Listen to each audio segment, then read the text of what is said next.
একজন গর্ভবতী নারীও কিন্তু রোজা রাখতে পারেন, তবে সেই ক্ষেত্রে আমাকে মাথায় রাখতে হবে তার গর্ভাবস্থাটা আসলে কোন স্টেজে আছে। যদি সে ফার্স্ট ট্রাইমেস্টারে থাকে, এই সময়টাতে একটা বাচ্চার বিভিন্ন ধরনের অঙ্গ প্রত্যঙ্গ তৈরি হয়, এই সময়টা কিন্তু খুবই ভালনারেবল এবং একজন নারীকে খুবই কেয়ারফুল থাকতে হয়। সে যদি রোজা থাকতে চায় তাহলে অবশ্যই তার ডক্টরের সাথে পরামর্শ করে নেবে এবং অবশ্যই একজন ক্লিনিক্যাল ডায়েটিশিয়ানের কাছ থেকে তার এই রোজার জন্য এবং ফার্স্ট ট্রাইমেস্টারে থাকাকালীন তার ক্যালোরিটা কিন্তু ঠিক করে নিতে হবে। কোন খাবারগুলো খাবে, কোন খাবারগুলো খাবে না, কোন খাবারটা বেশি খাবে, সব কিছু তার সাথে কথা বলে ঠিক করে নিতে হবে। এবং সে চাইলে যদি রোজা রাখে এই সময়টাতে প্রচুর পরিমাণে ভেজিটেবলস রাখবে, ফ্রুটস রাখবে এবং যেই খাবারগুলো খেলে তার অ্যাসিডিটি হতে পারে, তার ভমিটিং টেন্ডেন্সি হতে পারে, নাউজিয়া হতে পারে, সেই খাবারগুলো কিন্তু অ্যাভয়েড করে চলতে হবে এবং তার বডিটা যেন কখনোই ডিহাইড্রেটেড না হয়ে যায় সেই দিকেও খেয়াল রাখতে হবে।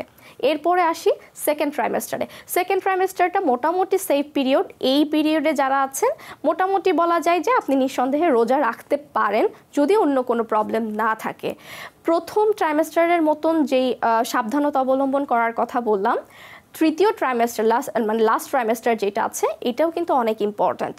তো এই সময়টাতেও যদি রোজা রাখতে চান তাহলে অবশ্যই আপনার ডক্টরের সাথে কথা বলে নিতে হবে এবং এই যে রোজা রাখবেন, রোজার সময় আপনাকে ক্যালোরি ঠিক রাখতে হবে, আপনার বডিতে কতটুকু পরিমাণ কার্বোহাইড্রেট লাগছে, কতটুকু পরিমাণ প্রোটিন লাগছে, সব কিছু আপনার বডিতে কিন্তু দিতে হবে।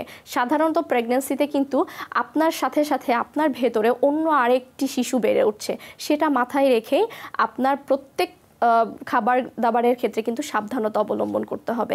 আপনার বডিতে প্রোটিন ইনটেক যেন পার কেজি বডি ওয়েটের জন্য 1.4 to 1.6, এমনকি কোনো কোনো ক্ষেত্রে আপনার বডি ওয়েট অনুযায়ী এটা 1.8 পর্যন্ত হতে পারে।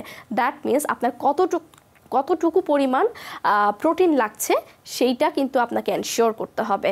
এবং সারা দিনে রোজা রাখার পরে ইফতার থেকে সেহরি এই সময়ের মধ্যে কিন্তু পর্যাপ্ত পরিমাণে পানি আপনাকে গ্রহণ করতে হবে, ঠিক আছে?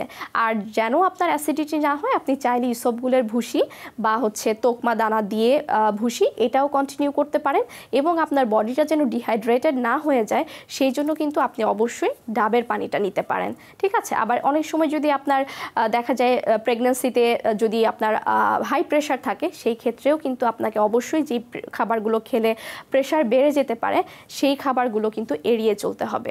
আশা করছি সবাই বুঝতে পেরেছেন। সবাই ভালো থাকবেন। আল্লাহ হাফেজ।